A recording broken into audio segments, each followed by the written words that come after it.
देखिए, मिसाल टुडे से मैं आपका साथी, आपका मित्र कुणाल पंत। आज जैसे हमने आपको ये पूरे यहाँ की स्वदेशी मेले, इसकी पूरी कवरिंग दिखाई, पूरे मेन गेट से यहाँ तक हम आए। एक हम लोगों के लिए बहुत ही बड़ा ये सुखद अनुभव है कि हमारे साथ परम पूज्य हमारे बाबा जी भी यहाँ बैठे हैं। स्वयं ये अपने आप अपना परिचय देंगे, हम इनसे कुछ बात करना चाहेंगे, इनसे रूबरू होते हैं। बाबा जी, आपका शुभ नाम? मेरा नाम आचार्य तुषारापात है। मैं माँ काली साधक दक्षिणेश्वर कलकत्ता से हूँ। लखनऊ में ज्योतिष विद्या पर मैंने पढ़ाई की है और उसी की प्रैक्टिस करते हैं। धर्मार्थ और निशुल्क परामर्श देते हैं। धर्मार्थ और निशुल्क परामर्श है आपका। आप कोलकाता से वैसे मूलतः? स्थली हमारी कलकत्ता है। किताब स्थली आपकी कोलकाता है। अच्छा, तो लखनऊ जैसे आपका ये आना प्रथम बार हुआ कि आप लखनऊ का आपका आगमन हमेशा होता है? लखनऊ से ही हमारी ज्योतिष की जो पढ़ाई है वो लखनऊ विश्वविद्यालय से ही है। शेष फिर राष्ट्रीय संस्कृत संस्थान से पढ़ाई है। तो कर्म स्थली जो है वो लखनऊ ही अब हमारी है। आध्यात्म और ज्योतिष ये अपने आप में एक बहुत अनोखे, बहुत अनूठे विषय हैं। थोड़ा सा, बहुत समय तो हम नहीं आप कर सकते हैं, लेकिन आपका हम डिटेल में आपसे बहुत अधिक बात करेंगे कुछ इसके बारे में। जो देखिए, आध्यात्म को साधारण तौर पर किसी अलग संसार की बात को समझा जाता है। अध्यात्म गृहस्थ जीवन का ही अंग है। अध्यात्म हमको दिशा देता है कि हम अपनी गृहस्थी कैसे चलाएं और किस तरह से अपने परिवार का पालन पोषण करें और समाज को किस दिशा में ले जाएं। अब आता है कि इसको हम लागू कैसे करें, तो इसमें हमारी सहायता करता है ज्योतिष।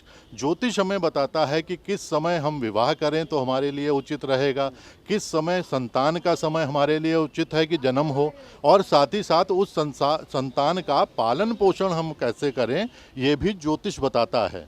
तो ज्योतिष और अध्यात्म किसी अन्य लोक की बातें नहीं हैं, ये गृहस्थ जीवन के लिए, समाज के लिए बहुत ही आवश्यक हैं। और जब समाज संगठित होता है तो ही राष्ट्र संगठित होता है। महाराज जी, आपसे बात करने का हम लोग का एक बहुत ही सुखद अनुभव रहा और आपसे विस्तार से हम चाहेंगे कि कभी आपका अलग से भी हम पूरा एक कार्यक्रम करेंगे, उसमें आपका हम पूरा आपका इंटरव्यू पूरा करेंगे।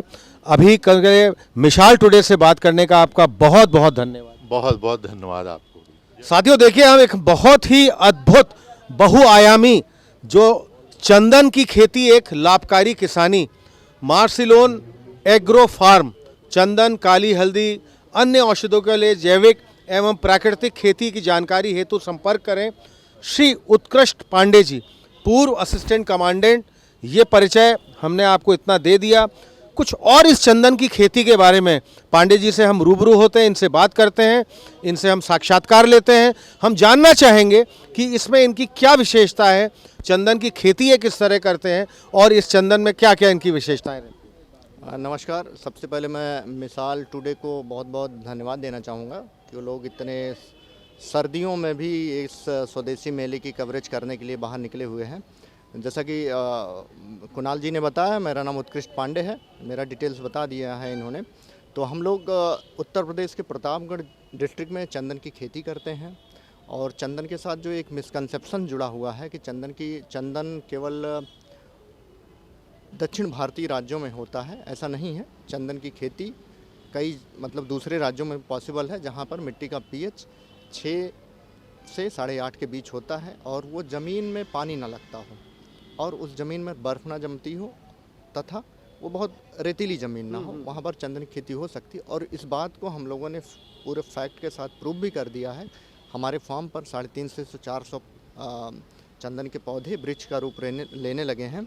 और हम इस मुहिम के साथ यहाँ आए हुए हैं कि अपने गांव में जो ग्राम स्वराज और जो संपोषणी विकास की जो अवधारणा है उसको साकार करें। Reverse migration, women empowerment, women employment, इन सब मुहिम के साथ हम लोग अभी अपने गांव में काम कर रहे हैं।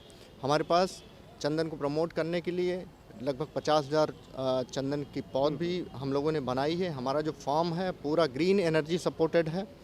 वहाँ पर हम लोग सोलर सिस्टम से ही काम करते हैं, इलेक्ट्रिसिटी का मिनिमम यूज है। हम लोगों की ये कोशिश है गांव स्तर पर लोगों को रोज़गार मुहैया कराएं। अभी हमारे फार्म पर 5 से 10 लोग हमेशा काम करते रहते हैं।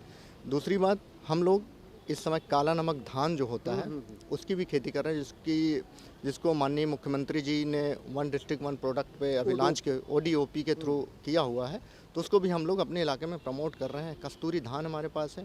दूसरी चीज़ हमारे पास काली हल्दी की बहुत बड़ी मात्रा में हम लोग उपजा रहे हैं। इस तरीके से हम लोग किसानों की आय को दुगना नहीं, दुगना से कई ज़्यादा गुना करने की मुहिम में सरकार में सरकार को अपना साथ देना चाहते हैं। उनके साथ कंधे से कंधा मिलाकर चलना। पंडित जी अद्भुत जानकारी है चंदन की, जो आप खेती है इसके बारे में दी। बस मेरा अंतिम प्रश्न आपसे एक ही है, क्या ये हमारे देश भारतवर्ष में या विदेशों में भी ये आप कहाँ कहाँ इनको भेजते हैं, या आपका ये कहाँ कहीं जाता है, या क्या ये प्रदर्शनी या महोत्सवों के माध्यम से ही आप है, या आपका पूरा नेटवर्क है जहाँ से आप पूरा भेजते हैं?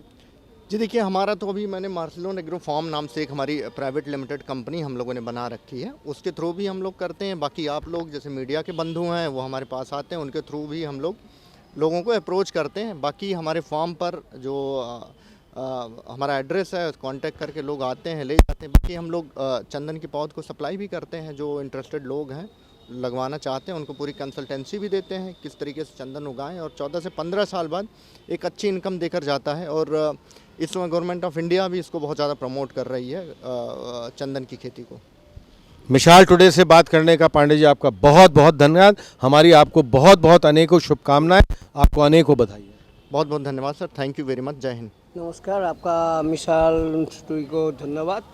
हम जूट की चप्पल बनाती हूँ, और लॉकडाउन में जब जूट मिल बंद था तब हम पुराना कपड़ा में रिसाइकल कपड़ा चप्पल बनाया। जो चीज़ हम हुनर हाट को हम मिस्टर मुख्तार अकबर नकवी को भी दिखाया। नीचे रबर, ऊपर जूट, टोटल इको फ्रेंडली, और दाम भी रखा चाइना की तरह। 2015 से 2025 साल तक 200 रुपया में। Total eco friendly, handmade, washable, comfortable, fashionable. तो यहाँ का पब्लिक बहुत पसंद किया।